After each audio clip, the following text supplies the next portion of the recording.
Hey, everybody, it's George Blitch, the son of a Blitch podcast. And I made it 3 years. That's right. Today marks the 3 year anniversary when I first picked up a microphone, sitting across the kitchen table with my buddy Matthew Mitchell, talking about where I was going to go with this podcast. I mean, with the name like Blitch, son of a Blitch kind of led itself right in the works. And I was like, all right, I'm going to start interviewing people. And for those who didn't know, I used to travel around the world interviewing Indigenous elders with my buddy Harvey Arden for National Geographic. And we would kind of sit at the feet of these elders and ask them to share some wisdom, share some stories, record their history. And without editing it for any purpose, leaving it as is to share the words that they wanted to share, kind of being a conduit. We called it being a bridge keeper. And I kind of wanted to do that same thing when I started this podcast. I wanted to provide a platform to talk to some interesting people that I've met along the way, reaching out to other people who are doing interesting things and really promote those and talk about art and creation. And, whether it's through books or through music, I've been very blessed in, the last few years working with, different publishers and being able to put out podcasts that were with books, Jack Carr, the Brad Thors of the world, multiple New York Times best-selling authors, and being able to work with some of these musicians that have been bands that I grew up listening to and, wanting to perform in as I was a, musician myself. I guess still am, but that was something I always wanted to be the drummer of Nine Inch Nails. And then I get to interview the drummer of Nine Inch Nails. And that was kind of fun. It's about as close as I'll get to sitting in that drum phone. And just having one that I recorded with Tim DeLauder from Tripping Daisy, Polyphonic Spree, another, group of bands that have been inspirational, and a lot of different groups. And there's more coming up. I thought about hitting 100 and hanging it up, and I realized that I'm not going to do that. Now I have some other projects that I really want to work on. And in this next year, I've got a book that I want to finish up about a guy named Bob Lemons, and he was a former slave turned wild Mustanger, one of the most famous black cowboys of all time. He's just a legendary man, and my family worked with him. He had a ranch next to my great-great-grandfather's, my great-grandfather, and they worked together side by side. They were like brothers, man, great friends. And so we have a lot of personal artifacts and a lot of his stories that he's passed down that our family recorded that aren't anywhere else. I mean, there's been a lot of books and little chapters he's been talked about, but never a full-fledged book. So that's something I'm working on a screenplay there too. And there's a few other projects that I got in the works, but I do want to continue to interview people. I mean, I'm just fascinated with the idea of sitting down and chatting with people and, kind of finding out what makes them tick and what makes certain these exceptional people such. And I just love that. I love exploring, having conversations, connecting with people. It's something that I feel like I've grown to be much better at. Listening back to some of those earlier podcasts, it was a skill that I was still sharpening back up.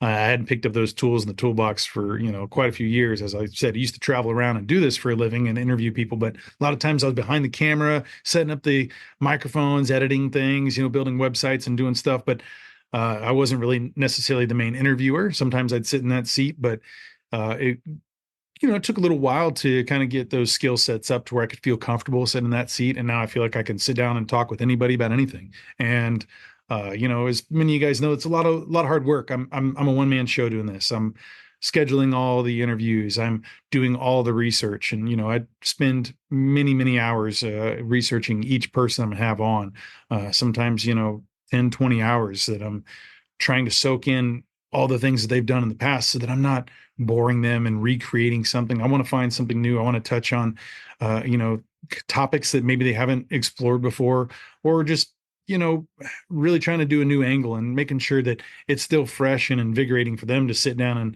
some of these people who may have been on interviews thousands of times, that 1,001th time, what is it that's going to make that one special? So, I put a lot of effort into these, and it's something that it takes a lot of time. So I might slow down a little bit in this next year to come. I've kind of done a, where are we now? Kind of every year on the anniversary of, looking back on the year past and what's the year future. And that's something I've always kind of done on my birthday too. I look at the year past and what have I done? What are some successes? What are some failures? What can I build on? What do I want to do in the year to come? So, I haven't really fully sat down and grasped everything about what it is that I want to do in the year to come, but there's a lot of different people that I've interviewed that, kind of serially will come back on here. Jack Carr, when he has his next book, certain friends of mine who are, some top end chefs that have some big projects coming out, or some cookbooks, whatever it is that, they're going to be releasing new albums that, or tours that some bands that are coming out will be promoting those as well. And so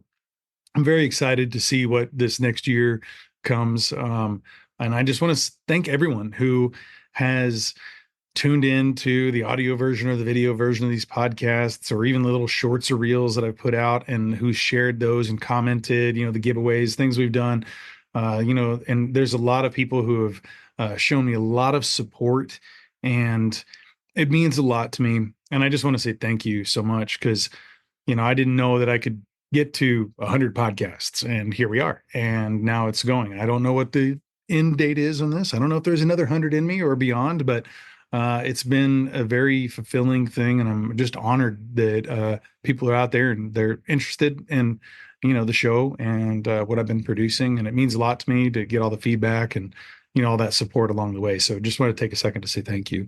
Like I said, guys, a lot of really cool interviews coming up. There's some really neat artists that I've interviewed. The next one that'll be coming up will be with Tim DeLauder from Tripping Daisy and Polyphonic Spree. They got a tour coming up. We'll be discussing that, and make sure you guys go check that out over at trippingdaisy.com. Get your tickets to that tour. Go over to Good Records, and recently Tim lost his really dear friend Chris Penn, who was a co-founder of Good Records, and he passed away. And I'm gonna have a QR code, and check out the links below for you guys that want to help contribute to the GoFundMe for Chris's family. Please do so. And I'll just be continuing to, let you guys know as new episodes are coming out. Always welcome to give me some suggestions on, people who you think are interesting that I might want to cover. So again, thank you. Thank you. Thank you.